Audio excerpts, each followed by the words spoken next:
Hey out there in VIP Kid Land, this is Teacher Christy back with another episode of VIP Kid Awesome, keeping tabs on what you need to know. Hey, if you go ahead and like my stuff, hit subscribe, hit that like button, lets me know you guys are listening. I will keep working for you. So today is the million-dollar question we all want to know.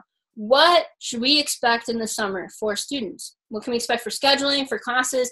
How do we arrange our own summer? So what I did is I went and did a bunch of interviews right from the horse's mouth for you.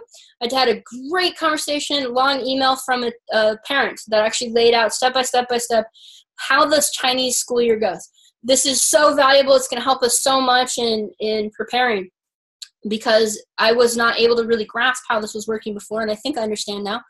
I've talked to my students about their summer plans and what they're doing, and I've interviewed some teachers about what the scheduling. So I have all that information for you. So the first thing to know about the Chinese school year. So public schools have 20-week semesters. They always start on September 1st. No matter what, September 1st is a Sunday. They start on September 1st, and those are 20-week semesters. Then, depending on when Chinese New Year is, so Chinese New Year can be anywhere from the end of January through February, I believe. It's based on the lunar calendar. You have the second semester will start. And the second semester will also be 20 weeks. 18 weeks into the final semester, students will have half days. And during those half days, they have parent conferences, meetings at the school, and they really kind of touch base. On the 19th week of that, they have tests. Your older students will have a ton of different papers, tests. Your younger students actually have competencies, like they go to the store and they have to perform different activities, which I thought was really interesting. If students are applying for private schools in the upcoming year, there's tons and tons of interviews. Apparently, it's a very stressful time. So you got that 20-week schedule. This year, summer should start for the majority of our students by July 1st. But you also have a lot of private schools in and around China, and those calendar years will be different. It goes along a little bit with the international schools. The international schools actually follow the Western model. So you may see an increase in your bookings right now because there are many students who follow the Western schools, and our school is just about to get out. So you're going to expect some of those students to be booking higher numbers even now, with the bulk of them waiting until the end of the month or early July.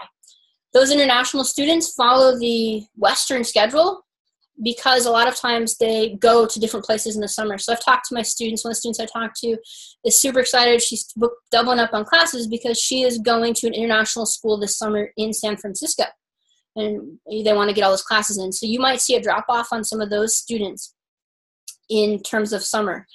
But what summer looks like for kids actually looks pretty good for us. The majority of kids will do one of two things. Most kids will stay with their grandparents throughout the summer, if their grandparents are located close. And what they do during the summer is more classes. They don't have very many activities for kids in the summer. It's not a time when you have family reunions or necessarily go on big trips. And I was surprised by this.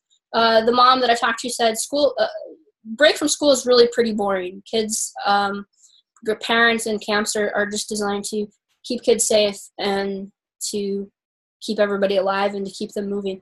So at this time, kids will be taking a ton of extracurricular classes. She said that we can expect to have a huge increase in the number of classes and the variety of times that those classes will be offered, because kids are being looked after by grandparents. Now, she says there are also more and more stay-at-home moms, which surprised me. It seems like it would be the opposite, but she said those stay-at-home moms will really take advantage of those class times, and they're going to really want to double up, triple up on classes throughout that summer. And once summer starts, you're not going to expect a lot of students, other than the international students, to be going on trips or doing anything like that.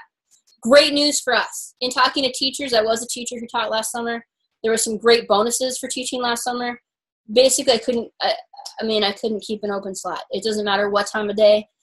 Peak times change. So the great thing for you guys is last summer, peak times were also 8 p.m. to 10 p.m. Every day of the week. So not only did we have the peak times in the morning, we had peak times at night, and any opening that I could open, you can expect to get filled once you've established yourself. The hardest to fill is 12 o'clock noon Beijing time, but by and large, you can expect to have a fully booked schedule at any time that you want. The best benefit for most of us that are on U.S. time is that we can work nights. We can work 8 p.m. to 10 p.m. like we would on Friday or Saturday. So it's like Friday or Saturday every day. There were some great bonuses. But what you can expect is to probably have some drop-off, some stress, maybe things to be a little bit strange at the end of July or end of June. And then starting in July, you can get slammed with booking about as many classes as you want to book. So that's my suggestion for you. The best advice I have, take your vacation in June, number one. Number two, think about how you can work that schedule best for you. Now that you can work nights for most of us, do you want to work, like last summer I worked 8 p.m. to 11 p.m. and then I got up a little bit later and did the mornings. I was able to really pull in a lot more classes. The great thing is if you start to see some shift in your schedule, don't worry about it. There's a lot of things that are going on that are happening right now. So hope that helps. What to expect in the summer? Hey, should be a windfall. Bye for now.